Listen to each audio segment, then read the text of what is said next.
Would you say you're in a hurry? Not just today, not just this week, but in life itself. Most of us are. Even if we don't think of ourselves as rushed, our inner clock is always ticking. I should be further along by now. I should have achieved more. I should be more successful, happier, richer. It's as if life was some great competition with a hidden scoreboard somewhere in the sky. And here's the strange thing. Nobody can tell you exactly where the finish line is, but still, everyone is running. From the day you're born, subtle messages begin to shape you. Your parents compare your milestones to other children. She's walking early, he's talking late. In school, you're graded, ranked, measured not just to see if you're learning, but to see how you compare. You learn quickly that life is a ladder. You climb or you fall behind. And somewhere along the way, without realizing it, you internalize a belief. Your worth is tied to your pace. The faster you advance, the more valuable you are. But here's the paradox. When you treat life as a race, you miss most of it while you're running. The obsession with constant progress is a peculiar disease. We run after promotions, wealth, recognition, always with the idea that when we reach there, then life will truly begin. And yet, the closer we get, the further there moves away. It's like chasing the horizon. You can run all day, all your life, but the horizon will always stay the same distance from you. We think we're being productive, but in reality, we're just spinning the wheel of dissatisfaction. We're trading the present moment for some imagined future, as if today were nothing but a stepping stone towards something better. We've been conditioned to think in straight lines, from school to career to retirement. And if we can just keep moving faster along that line, we'll win. But life is not linear, it's cyclical. Seasons turn, tides rise and fall. The heart beats, not in a straight dash, but in a rhythm of expansion and contraction. When you run through life like it's a 100-meter sprint, you fight against its nature, and the result? Exhaustion. Burnout. A deep, gnawing sense that no matter what you do, it's not enough. And here's the bitter irony. The more you run, the more life blurs past you. Think of a child absorbed in play. They're not worried about progress. They're not keeping score. They are immersed in the moment itself. And because of that, they are fully alive. Somewhere along the way, we trade that immersion for ambition. We decide that life is about getting ahead. Ahead of whom? No one really knows. But the race becomes real in our minds, and that's enough to enslave us. The tragedy is not just in missing the present, it's in living under the illusion that happiness is always somewhere else, waiting for us at the next milestone. When you live like this, you start to see people not as companions, but as competitors. You measure your worth against theirs, their salary, their home, their holidays. Even friendships and love can become transactional tools for getting ahead. But deep down, you know this is madness. You know that no matter how fast you run, life is not going to hand you a trophy at the end, and you can't win a race that doesn't exist. The real question is, if life is not a race, then what is it? And how do you live it without constantly rushing through it? First, you must see the illusion for what it is. There is no final arrival. The idea that one day you'll have it all and feel complete is a fantasy sold to you by a culture addicted to speed and achievement. Life is not about crossing some finish line, it's about the texture of each step. It's about the way the air feels in your lungs, the laughter you share over coffee, the way sunlight falls across a room in late afternoon. If you're running past those things, you're running past the only real life you have. So, why do we run? In part, because standing still is terrifying. If you stop, even for a moment, you might feel the emptiness you've been avoiding. You might hear the questions you've been drowning out with noise and movement. Who am I? What do I really want? What is all this for? These are not easy questions. They require courage to face. And it's far easier to stay in motion, to keep chasing the next goal, than to risk sitting with the uncertainty of life. Yet it's in that stillness, not the race, that life reveals itself to you. There's a story from the Taoist tradition about a man who wanted to cross a river. He builds a raft, paddles across, and reaches the other shore. But instead of leaving the raft, he straps it to his back and carries it for the rest of his journey because it once served him. Our obsession with progress is like that raft. It might help us at times, but if we cling to it forever, it becomes a burden. True living is knowing when to move and when to simply be. You can move through life without running. You can work toward goals without turning them into the whole meaning of your existence. The secret is balanced participation without obsession. Instead of asking, how far ahead am I? Try asking, how deeply am I here? Because when you stop treating life as a race, something incredible happens. Time slows down, colors feel richer, conversations go deeper, the smallest moments start to matter. And then you realize there was never anywhere to get to. There was only this, and it was enough all along. When you pause long enough to see clearly, you notice something. The race is mostly in your head. Yes, there are external pressures, deadlines, expectations, responsibilities, but the relentless urge to be ahead often comes from comparing yourself to others. Comparison is like quicksand. The more you struggle in it, the deeper you sink. You start believing that someone else's timeline should be yours, that their pace is the right one. You forget that no two lives are identical, and that nature itself thrives on diversity in growth.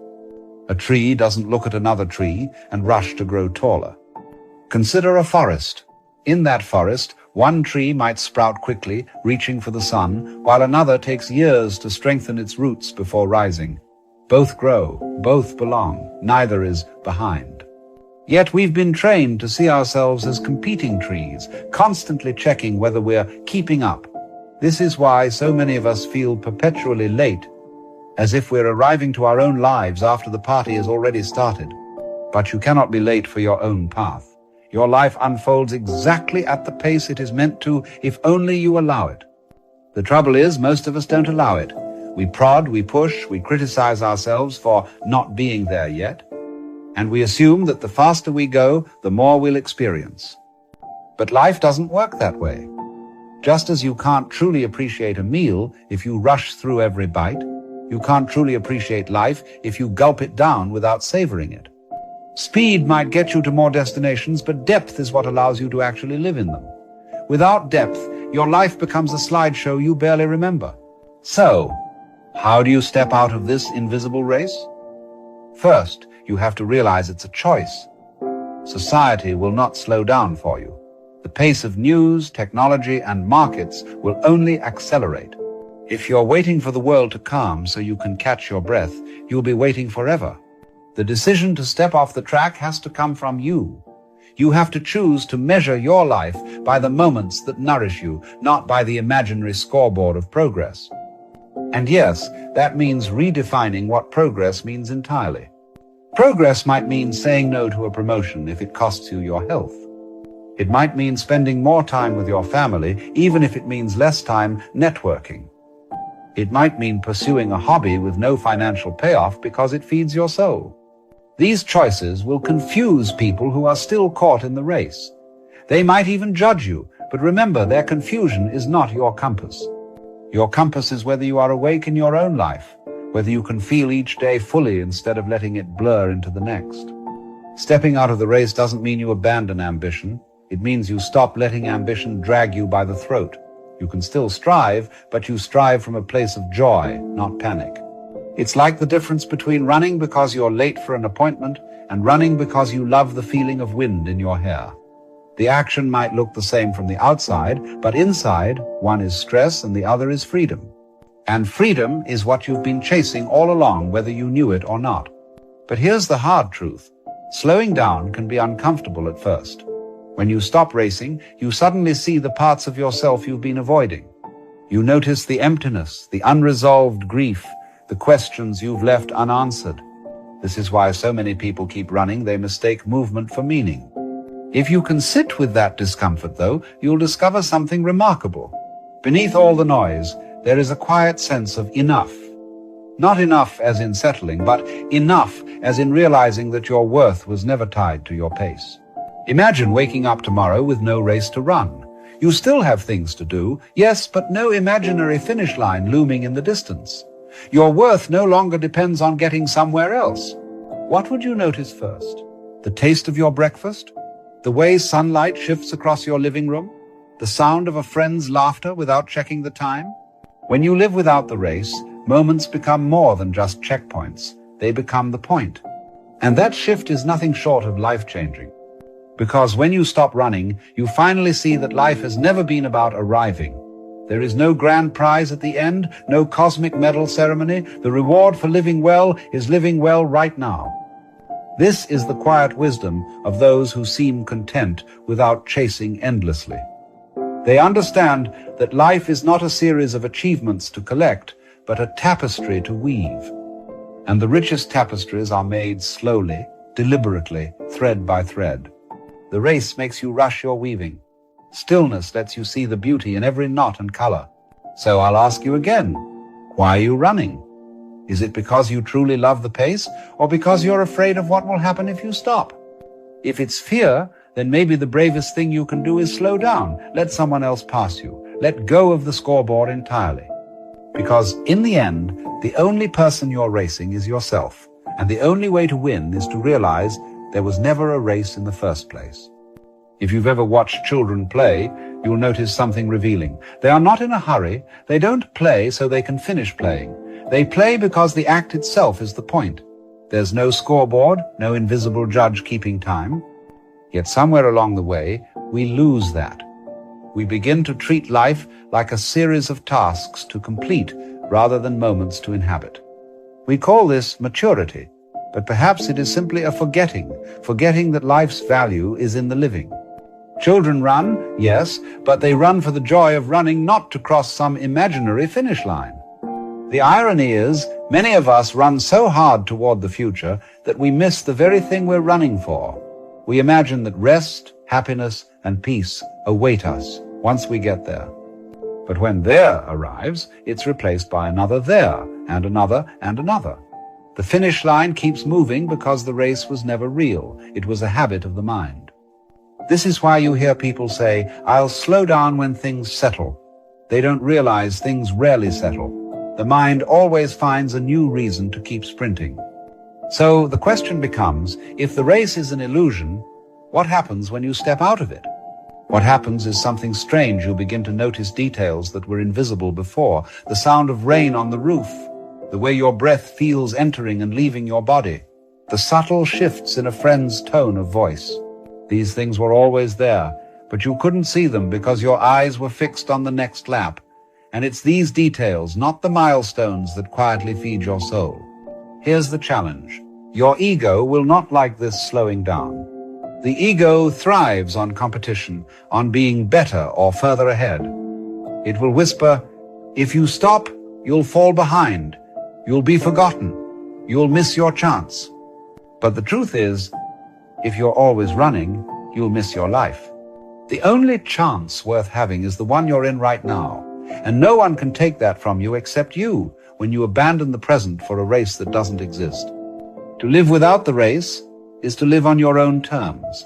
It's to realize that the most precious parts of life, love, friendship, joy, creativity, cannot be forced, scheduled, or sped up. Think about love. If you tried to rush it, it would collapse under the weight of your urgency. Think about art. If you pushed it too hard, the beauty would vanish. So why do we think the whole of life can be pushed into a tight schedule? Why do we act as if speed equals success? Because we've been told a story that the faster we get there, the better our lives will be. But this story is a trap. It keeps us forever feeling like we're not enough yet, not ready yet, not complete yet. When you stop believing the story, you see another truth. You were never incomplete to begin with. You didn't need to win anything to be whole. You didn't need to outpace anyone to be worthy. This is why the wisest people often appear to move slowly, not because they lack ambition, but because they no longer believe in the race.